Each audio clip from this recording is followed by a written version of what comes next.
Првата истрага која денес ќе ја презентирам се води под името Попис. Истата се води против две лица поради постоење на основано сомнение дека сториле кривично дело, злоупотреба на службената положба и овластување од член 353 став 5 во врска со став 4.1 во врска со член 22 од Кривичниот законник. Доказниот материјал упатува на основано сомнение дека во месец октомври 2011 година осомничените, искористувајќи ги своите овластувања како одговорни лица, председатели на политички партии, ДУИ и ВМРО ДПМНЕ, свесни дека поради нивните дејствија ќе настапи штетна последица, се согласиле со нејзиното настапување и ја злоупотребиле функцијата и нанеле значителна штета на буџетот на Република Македонија во износ од 175.123.909 денари. Имено, постои основано сомнение дека со цел како владеачка коалиција да го сокријат фактот дека немаат политички капацитет за да организираат реален попис на населението, домакинствата и становите во Република Македонија,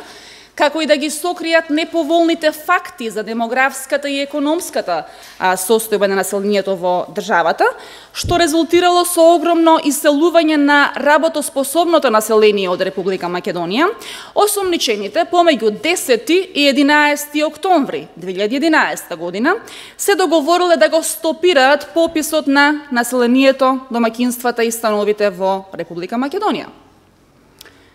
Воедно, со цел да избегнат одговорност, за која од разговорите произлегува дека се свесни дека постои,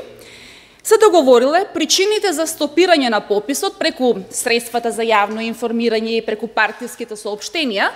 да ги презентираат како проблеми од техничка природа и како да е тоа поради некадарноста на Државната пописна комисија и на Државниот завод за статистика, иако уште со донесување на законот за попис и законските решенија во истиот се овозможува различно толкување на законот и неизвестност за законито негово спроведување, што впрочем го нотира и Евростат во својот извештај. После договорот на осомничените, со образложение дека по отпочнување на примена на законот се појавиле недоследности и недоречености во примената на одредби од законот, како резултат на недоволен временски период за подготовка и обучување на учесниците во спроведување на пописот, а посебно на реонските инструктори и реонските попишувачи,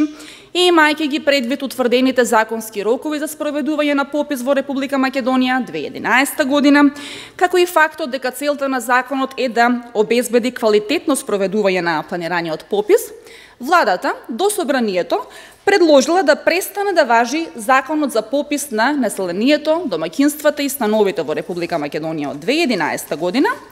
па посредно преку парламентарните групи,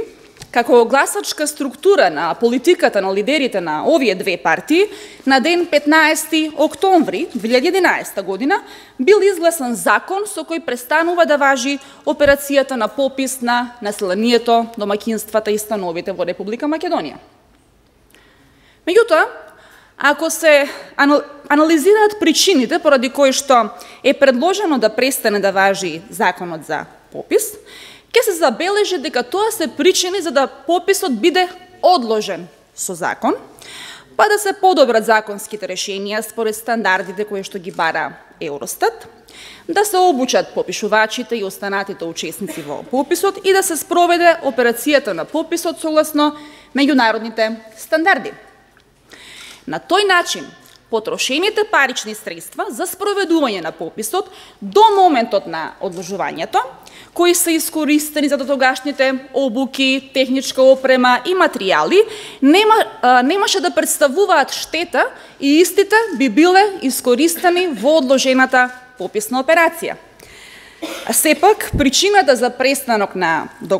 пописот не била во она што е наведено од владата, што е видно дека лесно се исправа, се разбира доколку постои волја за тоа, туку едноставно осомничените сватиле дека со законита пописна операција ќе им се нанесе огромна штета на владеачките, тогаш владеачките ДУИ и ВМРО ДПМНЕ, и со тоа на нив самите како лидери на овие две партии, па водејќи се пред се од лични интереси на задржување на моќта во општеството, одлучиле до тогаш потрошените парични средства, условно кажано да ги фрлат во вода, на кој начин го оштетиле буџетот на Република Македонија во значителен износ од 175.123.909 денари.